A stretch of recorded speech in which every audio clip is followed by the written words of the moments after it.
Hello everybody, welcome to Percussion Axiom TV. I am your host Tom Burrett, and this is episode 52.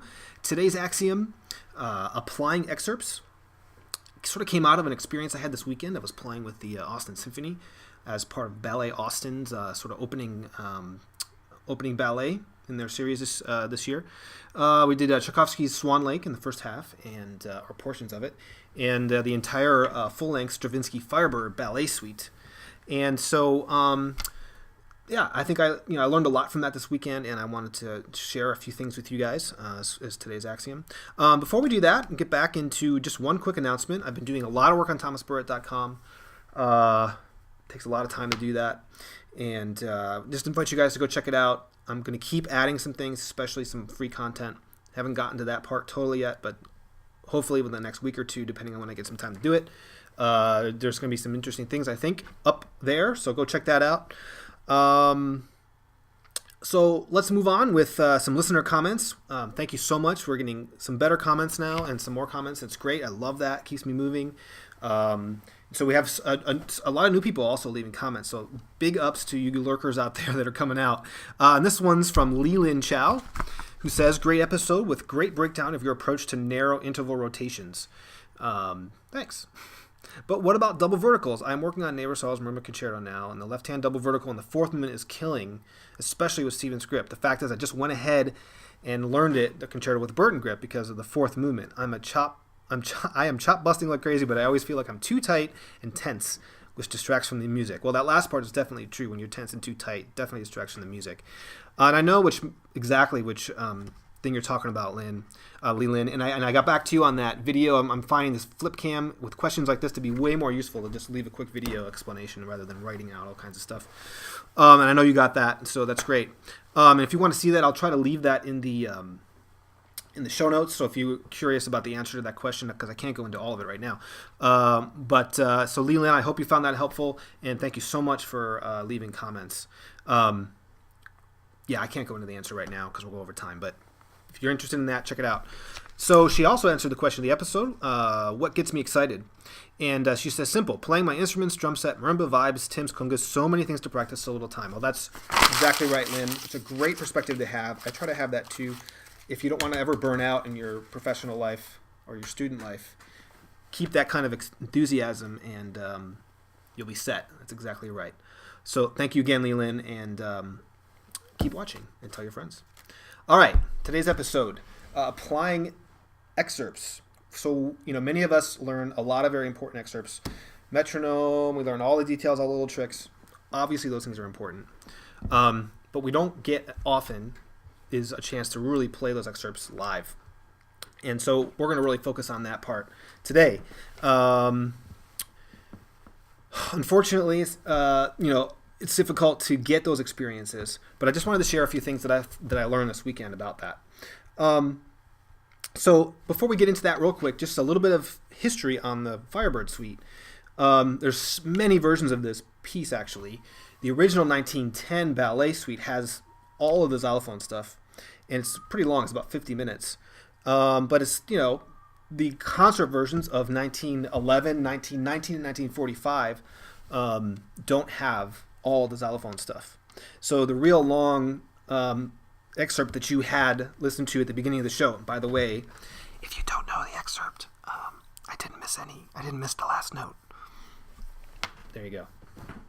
I hit every right note except the last note. That's the way it goes sometimes, I guess. But anyway. So what you just heard at the beginning of the show was actually the original 1910 version. But most of you will probably have more of an opportunity to play the other versions, which actually don't have this long xylophone lick in it. It's got a couple of the other spots. But anyway, Stravinsky, by the way, who's one of my favorite composers, it was sort of his first big hit, his collaboration with Diaghilev, and led to many more, including The Rite of Spring, which, of course, is probably one of the great orchestral pieces of the 20th century. So it's just absolutely incredible music. And, of course, there are so many versions for orchestra because the music is so great. And that's why there are so many other versions. So just a little history there and background. So let's talk about the Axiom. So, we spend all this time learning excerpts, and then, we get into a real situation, and everything changes, right? An orchestra's time is typically, never perfect. So if we met everything, get everything nailed as far as that goes, we're in for a big problem. This is true in a lot of xylophone excerpts, like Porgy and Bess is the best example, right? We can play that really fast, but chances are the strings will never play it as fast as you can play it. So at that point, then, it becomes very important to use your ears and to listen. So we'll get to the ear thing. One other thing real quick is you really need to take on, when you're in a live situation with an excerpt like that, you really need to take on the quality of the music or the style of the music. And you can even tell from the way I played the excerpt at the beginning of the show that it's pretty buoyant, pretty quick, pretty light, not too heavy. It doesn't get heavy towards the end until the end of the excerpt. If you take on that personality, that style, it's going to really help. It actually, I think, for me, helps me hit more right notes, actually, when I really just start thinking about the general effect and style of the music. The second thing is know the scoring.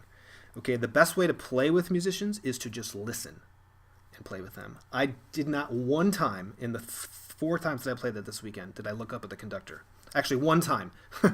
the first performance, the orchestra basically almost fell apart. And because I was listening entirely to put all my notes in the right place, I had to literally watch. It was my only option because things were so spread apart. Luckily, it didn't happen every night. But the rest of the time, I was just listening. And that's exactly how I knew exactly where to put the notes. So in order to do that, you have to know what's going on. So there's a big English horn cue that you have to know going in. There are woodwind sixteenths at 127 if you're reading the excerpt book out of the Raynor Carroll book. And then several bars later, there's offbeat strings at 129. There are offbeat low strings.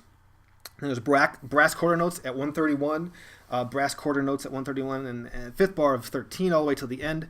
So all the way through the excerpt, I'm thinking, if I'm not playing it with them, I'm thinking about who I'm listening to. And when I am playing it with them, I'm listening entirely to them, making sure that I'm right with them. Now, you'll notice, I want you to compare the first example that I showed you at the beginning of the show to the last one, and you'll see a huge difference. So the last excerpt that you'll hear after I finish talking here, is actually from the dress rehearsal, live right from the run-through. So you can see the excerpt in motion with the instruments and everything. So the mic's a little hot. It's not the best audio, but at least gives you an idea. So compare those two. You'll notice the second one's very, very much slower and nowhere near as metronomic because I'm constantly adjusting. So that's it. So that's what I learned this weekend. It's about using your ears when you're applying excerpts that you've learned. 2 things. Get in the musical style.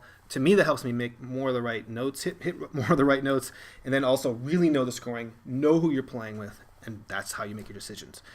I don't even watch the conductor in that case. So I know that may sound crazy, but I found it to be really helpful, and I hope you do too. Question of the episode is this: what's your favorite xylophone excerpt? Some of us think the xylophone in general is underrated, but would love to know what your favorite xylophone excerpt is, and then maybe a story or maybe some ideas on what you find helpful when you're actually playing an excerpt that you worked so hard on live. That's it. Thank you so much, you guys, and thank you always for watching, and we'll see you next time.